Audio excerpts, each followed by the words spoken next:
God is good all the time and all the time God is good. परमेश्वर हर समय भला है। हम आपका स्वागत करते हैं अद्भुत समय कार्यक्रम में और हमारे साथ जुड़ने के लिए धन्यवाद। परमेश्वर आपको बहुतायत से आशीषित करे। आज जब हम अपने चारों ओर देखते हैं, हम लोगों को निराशा के अंदर, दुख में और एक अनसर्टेनिटी में पाते हैं। लोगों के जीवन में कोई आशा नहीं है, लोग दुखी हैं। बहुत सारे परिवारों ने अपने प्रियजनों को खोया है। बहुत सारे परिवारों के मुखिया इस दुनिया से चले गए। बहुत सारे बच्चे अनाथ हो गए, जिसके कारण परिवारों के अंदर एक अकेलापन और एक खालीपन आ गया है। बहुत सारे बुजुर्ग इन समयों में अकेले रह रहे हैं, अपने बच्चों से दूर हैं। बहुत सारे बच्चे अपने माता पिता से दूर अपने पढ़ाई के लिए गए और वहाँ पर अकेले रहे और लोगों के जीवन में एक खालीपन, एक अकेलापन है। क्या आप उनमें से एक हैं जो इस संघर्ष से लड़ रहे हैं, अपने अकेलेपन से लड़ रहे हैं और उससे बाहर निकलना चाहते हैं? आज मेरे पास आपके लिए एक अच्छा खबर है। परमेश्वर का वचन बाइबल इस प्रकार से कहती है, क्या हो सकता है कि कोई माता अपने दूध पिए हुए बच्चे को भूल जाए और अपने जन्माए हुए लड़के पर दया न करे? हाँ, वह तो भूल सकती है, परंतु मैं तुझे नहीं भूलूंगा। देख, मैंने तेरा चित्र अपने हथेली पर खोद कर बनाया है। तेरी शहरपना सदैव मेरी दृष्टि में बनी रहती है। हमारा परमेश्वर जिसकी हम आराधना करते हैं, वो एक जीवित परमेश्वर है जो आपके उस अकेलेपन को दूर कर सकता है। हम बाइबल में एक एग्जाम्पल को, एक उदाहरण को देखते हैं जो आगे चलकर बाइबल में यदि हम पढ़ें तो वो आगे चलकर एक राजा बना और उस राजा का नाम था दाऊद। एक घटना मैं उसके जीवन के आपके साथ बांटना चाहती हूँ। एक समय जब वो अपने लोगों के साथ, अपने साथियों के साथ युद्ध से वापस लौटा, तो जिस नगर में वो लोग रहते थे, जब वो अपने नगर में आए तो उन्होंने उस नगर को जला हुआ पाया और उनके परिवार के हर एक लोगों को, जो उनके शत्रु थे, बंदी बनाकर ले गए। आप कल्पना करें, एक सेना जो थक कर लौटी है, एक जर्नी को कर कर वो थक कर लौटे हैं और जब वो अपने घर आते हैं तो उनका घर जला पड़ा है। उनके परिवार वाले कोई उनके साथ नहीं है, दुश्मन उनको अपने साथ ले गया। और बाइबल इस प्रकार से कहती है, और वो दाऊद फूट फूट कर रोने लगा और उसके साथ ही सभी जन इतना रोए कि उनमें रोने की और शक्ति न बची। यहाँ तक कि उसके जो साथी थे वो इतना गुस्सा हो गए दाऊद के ऊपर, क्रोधित हुए कि वो दाऊद को पथरवा करना चाहते थे, उसे मार डालना चाहते थे। और जब दाऊद ने यह जाना तो वो अपने मन में टूट गया। वो समय था जब वो अकेला था, एक लड़ाई से लौटा थका हुआ, और जब आया तो परिवार और उसका जो वो नगर था पूरा उजड़ा पड़ा हुआ था। शायद हो सकता है आप भी ऐसे ही किसी अवस्था में हो सकता है आपकी नौकरी चली गई हो सकता है आपने अपने किसी प्रियजन को खोया हो, जिसके कारण आपको लगता है कि अब क्या, हमारे जीवन में एक खालीपन आया। लेकिन मैं आपको बताना चाहती हूँ, दाऊद परमेश्वर का भय मानने वाला व्यक्ति था और बाइबल इस प्रकार से बताती है कि दाऊद ने अपने आप को हियाव बंधाया। उसने परमेश्वर की उन भलाइयों को याद किया और वापस से एक बार फिर से वो जोश से भरा। और बाइबल बताती है कि वो आगे जाकर अपने शत्रुओं से लड़े। उसने अपने सारे साथियों को वापस से इकट्ठा करा, वो लड़े और अपने परिवार वालों को वो बचा कर वापस से लेकर आए। ऐसा जीवित परमेश्वर है। और यही दाऊद आगे चलकर अपने गीतों के अंदर इस प्रकार से कहता है, चाहे मैं घोर अंधकार से भरी हुई तराई में होकर चलूं तो भी हानि से न डरूंगा, क्योंकि तू मेरे साथ रहता है। आज एक परमेश्वर है जो हर समय आपके ओर देखता रहता है। जैसा मैंने वचन में पढ़ा कि उसने आपके चित्र को अपनी हथेली पर खोद कर बनाया है। अगर आज आपको ऐसा लगता है कि आप अकेले हैं, सबने आपको छोड़ दिया है, आपने अपने बेटे को खो दिया है या आपने अपने पति को खो दिया है, अपनी बेटी को खो दिया है, निराश ना हो। वो परमेश्वर जो दाऊद की सहायता कर सकता है, वही जीवित परमेश्वर आज आपकी भी सहायता कर सकता है। अगर आप ये कहें कि परमेश्वर मेरे दुख को कैसे समझेगा, वो ईश्वर है और एक मैं मनुष्य हूँ, लेकिन बाइबल इस प्रकार से कहती है, वह तुझ जाना गया, वो मनुष्यों का त्यागा हुआ था, वो दुखी पुरुष था और रोग से उसकी जान पहचान थी।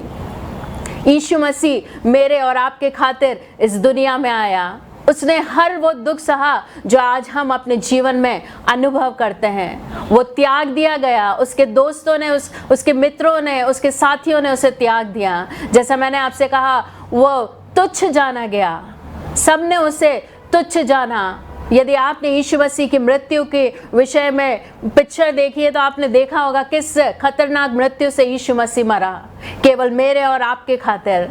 इसलिए अगर आज आप उस दुखी अवस्था में हैं, आप निराश मत होइए, क्योंकि वही यीशु जो मेरे और आपके खातिर उस क्रूस पर बलिदान हो गया, सबसे अलग हो गया, वो आपके दुख को समझता है।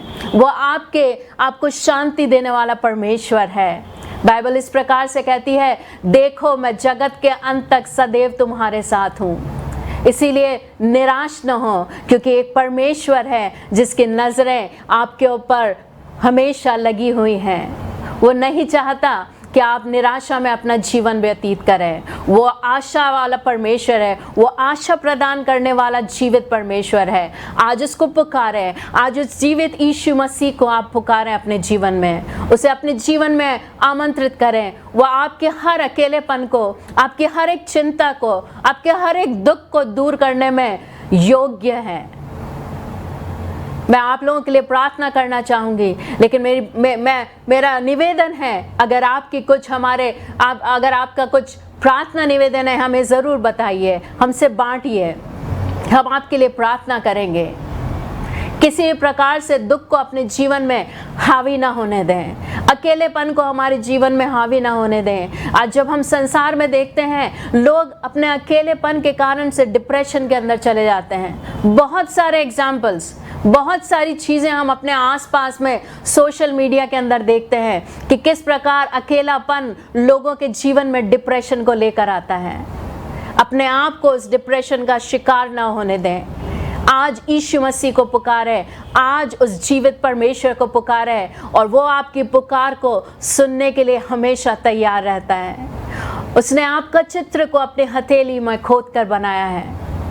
आप उसके लिए बहुमूल्य हैं, आप उसके बेटे और बेटियां हैं। अगर आज इस समय में आप उसके पास आएंगे, उसके चरणों में आप अपनी इच्छा को उंडेल देंगे, वह आपको प्यार करेगा। आपके उस अकेलेपन को वो दूर करने वाला परमेश्वर है।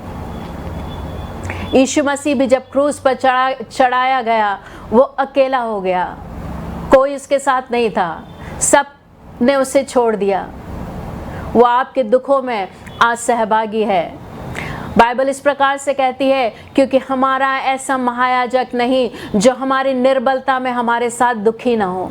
अगर आज आप दुखी होते हैं अपने अकेलेपन में, निराशा के अंदर, कि आपने अपने प्रियों को खो दिया है, आपके लिए कोई आशा नहीं है क्योंकि आपकी नौकरी चली गई है, निराश ना हो, क्योंकि हमारा एक ऐसा परमेश्वर है जो हमारी निर्बलताओं में हमारे साथ दुखी होता है।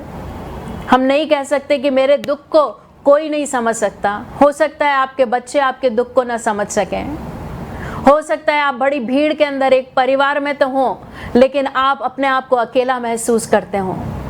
लेकिन एक है जो आपके दिल की हर एक भावनाओं को जानने वाला परमेश्वर है। आज उसको पुकारें, उस जीवित परमेश्वर को पुकारें, और वो आपकी प्रार्थनाओं को सुनकर आपके जीवन को आशीषों से भरेगा, शांति से भरेगा, आपके जीवन में आशा को लेकर आएगा। आइए हम उस जीवित परमेश्वर के अनुग्रह के सिंहासन के सम्मुख चलें और हियाव मानकर उससे हम प्रार्थना करें, क्योंकि वो जीवित परमेश्वर हमारी प्रार्थनाओं को सुनने वाला सामर्थी है। डरो मत, मैं हरदम साथ हूँ, छोड़ूंगा कभी नहीं, जीवन भर तुम्हारे साथ हूँ, छोड़ूंगा कभी नहीं, नहीं कभी नहीं, नहीं कभी नहीं, जीवन भर तुम्हारे साथ हूँ, छोड़ूंगा कभी नहीं। क्रूस पर तुम्हारे दुखों को मैंने उठाया है। कलवरी पर मैंने अपना लहू बहाया है। ऐसा जब लगता कि कोई भी साथ खड़ा नहीं, उस घड़ी मैं हरदम साथ हूँ। छोड़ूंगा कभी नहीं, नहीं कभी नहीं, नहीं कभी नहीं। जीवन भर तुम्हारे साथ हूँ, छोड़ूंगा कभी नहीं। प्रेमी परमेश्वर, हम आपके अनुग्रह के सिंहासन के सम्मुख आते हैं राजा, और आप हमें कभी ना छोड़ने वाले हमारे सामर्थी परमेश्वर है, उसके लिए हम धन्यवाद देते हैं। हमारे लोग, हमारे प्रिय हमको छोड़ देंगे, परंतु आप हमें कभी ना छोड़ने वाले परमेश्वर हैं। हम आपकी स्तुति करते हैं, हम आपकी बड़ाई करते हैं राजा, और इस समय हम आपके अनुग्रह के सिंहासन के सम्मुख आते हैं प्रभु जी। और इस समय प्यार प्रभु जी, मैं अपने हर एक प्रियजनों के लिए जो इस समय अपने जीवन में अकेलेपन से लड़ रहे हैं प्यार प्रभु जी, निराश हैं, अपने जीवन में आशा को हार चुके हैं प्यार प्रभु जी, उनके लिए प्रार्थना करते हूँ प्यार प्रभु जी। इसी समय यीशु मसीह की शांति उन जीवनों के अंदर आ जाने पाए प्यार प्रभु जी, उनके हृदय में वास करने पाए प्यार पिता परमेश्वर। आपका प्रेम से उनका हृदय भर जाने पाए प्यार प्रभु जी, आपकी शांति उनके हृदय में आ जाने पाए प्यार प्रभु जी, और वो उस आनंद को जो केवल आप में मिलता है उसको अनुभव करने वाले हो सकें प्रेमी परमेश्वर। हर एक जन जो इस समय हमारे साथ जुड़े हुए हैं प्यार प्रभु जी, हर एक को आप आशीषित करिए। आप आशीषों के सोते हैं प्यार पिता परमेश्वर, और आपके सिंहासन से आशीष है और प्रेम बहता है, उसके लिए हम धन्यवाद देते हैं। हर एक को इस समय में आशीषित करिए, हर एक का जीवन आपके द्वारा आशीषित होने पाए। हम सारी आदर और महिमा आपको देते हैं क्योंकि आप उसके योग्य हैं। यीशु मसीह के नाम से हम इस प्रार्थना को मांगते हैं, आमेन। परमेश्वर आपको आशीषित करे। मैं ये प्रतिज्ञा आपके जीवन में देना चाहती हूँ। परमेश्वर का वचन इस प्रकार से कहता है, चाहे पहाड़ हट जाए, चाहे पहाड़ियाँ टल जाए, तो भी मेरी करुणा तुझ पर से कभी ना टलेगी। मेरी शांतिदायक वाचा तुझ पर कभी ना हटेगी। यहोवा जो तुझ पर दया करता है, उसका ये वचन है।